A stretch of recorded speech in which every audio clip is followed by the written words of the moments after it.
بسم اللہ الرحمن الرحیم ایاک نعبد و ایاک نستعین۔ میں مخاطب ہوں اپنی قوم سے، اپنی آنے والی نسلوں سے، اور یہ میں بتانا چاہتا ہوں کہ ملک کے ساتھ کیا کچھ ہو رہا ہے۔ پہلے 6 ججز نے سپریم کورٹ کو اور سپریم جوڈیشل کونسل کو خط لکھے تھے کہ انہیں دھمکیاں دی جا رہی ہیں، تو وہ بھی میٹر سپریم کورٹ میں پینڈنگ ہے، وہ بھی زیر سماعت ہے۔ تو 2 ججز نے دوبارہ خط لکھ دیے ہیں کہ ہمیں ادارے یا وکٹمائز کیا جا رہا ہے بذریعہ سوشل میڈیا، تو ان کے خلاف توہین عدالت کی کارروائی کی جانی چاہیے۔ چیف جسٹس کو نے خط موصول ہو گئے، لیکن چیف جسٹس صاحب جس گیم کے لیے ٹیکنیکلی پلے کر رہے تھے، تو وہ ٹیکنیکلٹی جو تھیں وہ ان کی دفن ہو گئی ہیں۔ معاملہ یوں ہے کہ وہ چل رہے تھے کہ لوگ اس چیز کو دیکھیں کہ وہ بہت ایک بہادر اور ایجنسیوں کے خلاف بڑا زبردست نوٹس لیتے ہیں، لیکن جو سابقہ انہوں نے ٹی ایل پی کے دھرنے کے بارے میں فیصلہ دیا تھا، اور اس فیصلے کو دفن کرنے کے لیے ہی تو کمیشن بنایا تھا، اور کمیشن کو جیسے کہا تھا ویسے ہی اب اسٹیٹمنٹ آ گئی ہے، اور اسٹیٹمنٹ میں جو سابق جنرل جس کے بارے میں فیض حمید کہا جاتا تھا،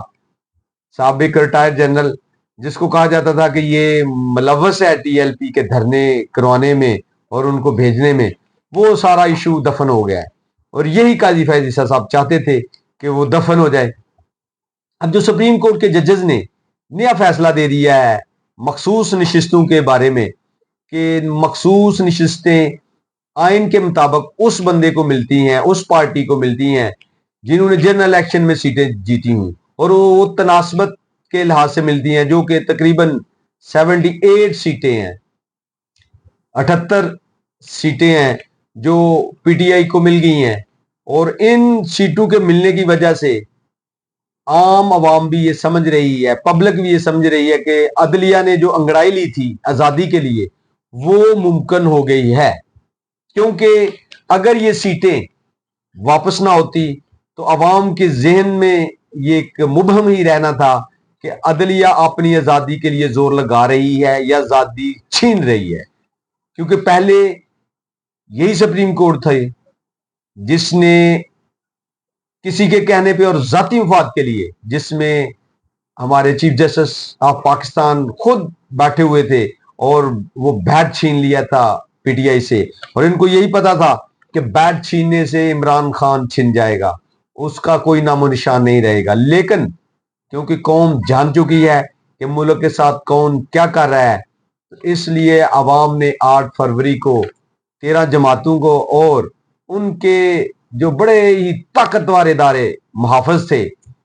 جو ایجنسیز ان کو پروٹیکٹ کر رہی تھی، جو ان کو گھر بیٹھے برون ملک آتے ہی جن کو انصاف دینے آگے سے عدالتیں چل پڑی تھی، ان سب کو قوم نے 8 فروری کو نیست و نابود کر دیا اور دفن کر دیا۔ اور اس طرح سے عدلیہ کی آزادی ججز کے خطوط کے بعد اور یہ سپریم کورٹ کا فیصلہ آنے کے بعد لوگ محسوس کر رہے ہیں کہ جو قاضی فیض عیسیٰ اپنی 2/3 اکثریت کے بعد ایکسٹینشن کے چکر میں پڑے ہوئے تھے، اور چیف آف آرمی سٹاف بھی اسی تگ و دو میں تھے کہ ایکسٹینشن مل جائے، وہ انشاءاللہ نہیں ملے گی۔ اور سب سے بڑی خبر، سب سے بڑی بات کہ عمران خان کو توشہ خانہ کیس میں ایک بڑا مضبوط کیس سمجھ کے اس کو اندر ڈالا اور اس کے خلاف فیصلہ کرایا گیا۔ اب سابقہ جو ہمارے نگران پرائم منسٹر تھے انوار الحق کاکڑ، اس کو ماشاءاللہ 125 تحفے ملے تھے توشہ خانہ کے بارے میں۔ توشہ خانہ کی بابت یہ بڑی مضبوط قسم کی خبر ہے کہ 125 اس کو تحائف ملے تھے، جن میں سے صرف 10 تحائف توشہ خانہ تک گئے ہیں، باقی سارے کے سارے ہضم ہو گئے ہیں۔ لیکن کسی نے نہیں پوچھنا، کیونکہ نیوٹرل ساتھ ہیں، کیونکہ ایجنسیز ساتھ ہیں۔ عمران خان جو اس قوم، اس ملک کا نام بلند کرنے، اس ملک میں آئین قانون کی بحالی کے لیے اور عوام کی آزادی کے لیے نکلا ہوا ہے، اس کی زبان بندی کے لیے بھی عدالتیں کہہ دیتی ہیں کہ آپ اپنی زبان بند کر لیں اور ان کے خلاف نہ بولیں، لیکن جو کوشش کرتا ہے وہ آگے نکل جاتا ہے۔ انشاءاللہ قائد نے کوشش کی تو 8 فروری کو اس لیے یہ سارے نیست و نابود ہوئے، اور انشاءاللہ 21 اپریل کو بھی یہی ہوا تھا، لیکن ان کو پتا تھا کہ قوم نے فارم 45 اور 47 کا معاملہ کورس میں لے جانا ہے، اور عدالتیں آزادی کے لیے اپنی انگڑائی لے رہی ہیں اور انشاءاللہ آزادی لے کے رہیں گی، اور قوم بھی عدلیہ کے ساتھ کھڑی ہے۔ اس لیے انہوں نے دھاندلی کر کے اتنے ووٹ اپنے امیدواران کو نیوٹرل کی مدد سے کاسٹ کروائے تاکہ فارم 45 اور 7 کا جھگڑا ہی نہ بنے۔ دیکھیں ملک کے ساتھ یہ ہو رہا ہے کہ جو گندم کا ایک بڑا براڈ کیس، ایک میگا سکینڈل بنا ہوا ہے، کو جو نیوٹرلز کی مدد سے لوگوں نے گندم برآمد کی، اور اس برآمدگی کے بعد وہ بندر بانٹ کر کے وہ گندم جو انسان تو کیا جانور بھی نہیں استعمال کر سکتے، وہ گندم باہر سے امپورٹ کی گئی، اور کسان نے جو گندم محنت مشقت اور اتنی زیادہ پیداوار کاسٹ یوز کر کے استعمال کر کے وہ گندم پیدا کی تھی، اس کا گاہک ہی کوئی نہیں مل رہا، اس کا خریدار ہی کوئی نہیں، کیونکہ حکومت نے پہلے ہی اتنا بڑا ڈاکہ مار لیا ہے گندم پہ کہ لوگ خریدنے کے لیے، حکومت خریدنے کے لیے اب مزید گندم تیار ہی نہیں ہو رہی۔ لیکن کسی کی مجال نہیں کہ وہ محسن نقوی، وہ انوار الحق کاکڑ، وہ اسحاق ڈار کے خلاف کو کاروائی کرے، جنہوں نے یہ سارا گھنونا کھیل کھیلا اور اس میں سے برآمدگیاں ڈالی اور ریکوریاں ڈالی ہیں۔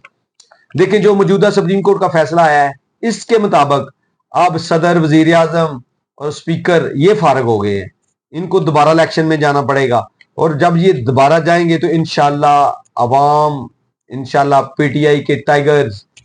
جو ہیں وہ ان کو انشاءاللہ دوبارہ وزیر اعظم اور صدر بننے نہیں دیں گے۔ یہ بہت بڑی خبر ہے۔ دیکھیں آئی ایس پی آر نے 9 مئی کے حوالے سے جو بیانات دیے ہیں وہ میں کہتا ہوں کہ قابل شرم، اور میں کہہ رہا ہوں کہ ایک اتنے بڑے ادارے کے لیے اس طرح کے بیان دینے کہ دشمنوں کو نست و نبود کر دیا۔ دشمن کون ہے؟ P T I.